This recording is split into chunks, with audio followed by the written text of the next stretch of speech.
Yang belum subscribe dulu yuk.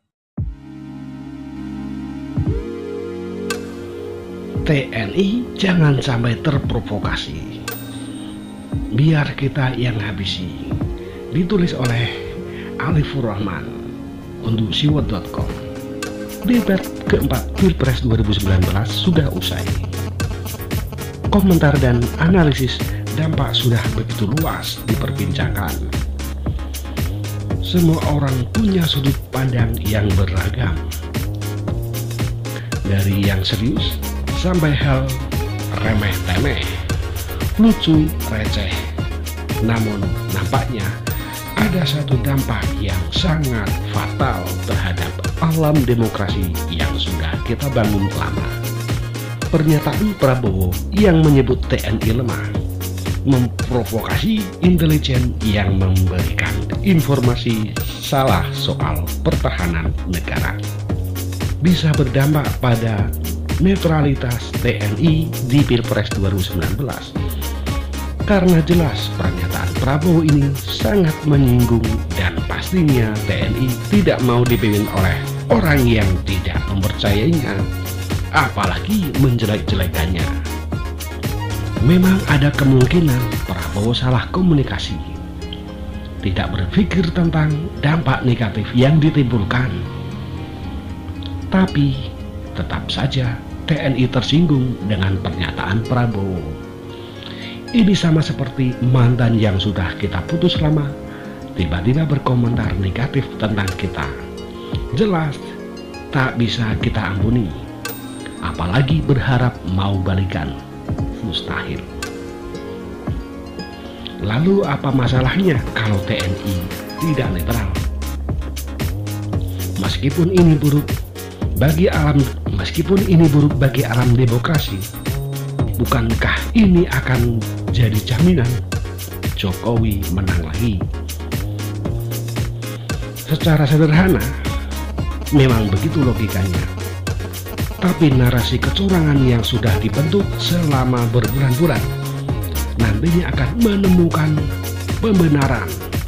Jika sampai TNI benar, maka orang macam Amin Rais akan mengklaim bahwa benar telah terjadi kecurangan.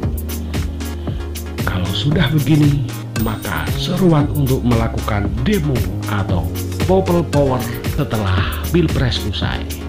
Jelas kita tidak tahu apakah Prabowo sengaja menyatakan itu menjadi satu kesatuan dengan narasi kecurangan.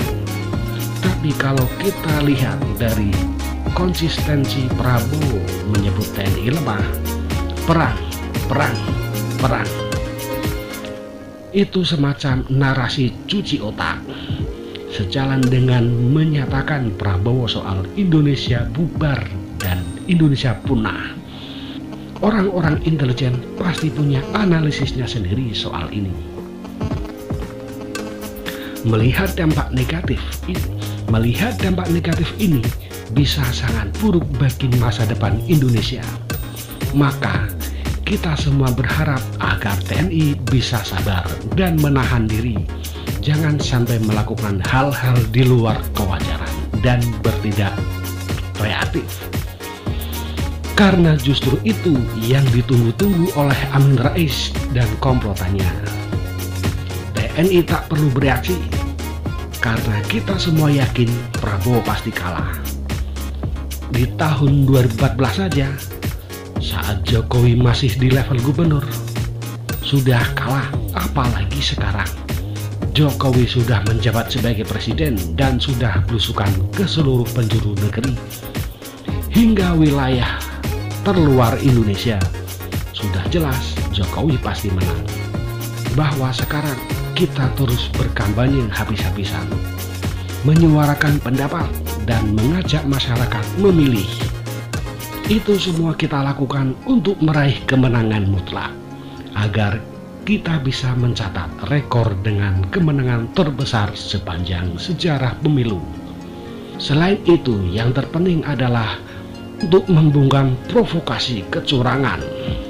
Karena dengan kemenangan besar atau talak, maka kubu lawan tak akan berani turun ke jalan melakukan demo penolakan hasil pilpres. Dalam politik segala hal bisa terjadi. Provokasi dan hoaks sudah lama disebar oleh para elit politik. Tanpa rasa bersalah, segala cacian dan fitnah juga telah mereka lontarkan selama bertahun-tahun. Fanatisme politik di kalangan masyarakat bawah sudah dipupuk sejak lama. Hanya butuh satu penyuluh emosi untuk menjadikan mereka bergerak melakukan arahan sang pemilik modal. Bagaimanapun, bahasan ini memang agak berat dan sulit dicerna. Sekilas nampak tidak mungkin terjadi, pun terlihat biasa-biasa saja. Tapi faktanya, kita sudah melihat bagaimana propaganda hoax benar-benar dilancarkan dengan tujuan jahat dan bermotif politik. Ini dapat kita lihat bagaimana rapihnya skenario hoax Ratna dan propaganda selang RSCM dipakai berkali-kali. Sehingga pernyataan Prabowo yang secara frontal menyebut TNI lemah, tidak percaya dengan nasihat intelijen dan semacamnya, perlu kita waspadai sebagai narasi politik dengan tujuan jahat. Apalagi kita juga tahu sejarah panjang Prabowo dan TNI. Insiden pemecatan dan vonis bersalah karena telah melakukan pelanggaran HAM berat, penculikan dan pembunuhan. Jelas tidak mudah untuk dilupakan bagi seorang menantu rezim Orba. Terakhir, semoga Indonesia selalu damai dan aman, tanpa perang, tanpa konflik. Mari kita bantu TNI agar tidak dipimpin oleh orang yang telah meragukan dan menjelek-jelekkannya. Kita bantu selamatkan TNI dari tentara pecatan dengan segala catatan buruk di belakangnya. Begitulah kura-kura. Salam palapa. Saya ini TNI, Pak. Saya pertaruhkan nyawa di TNI. Saya lebih TNI dari banyak TNI.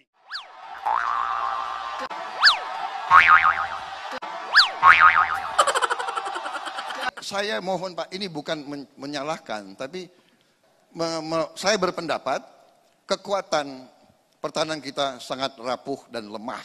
Yang ketawa, kenapa kalian ketawa? Pertahanan Indonesia rapuh, kalian ketawa. Lucu ya? Kok lucu? Yang belum subscribe dulu yuk.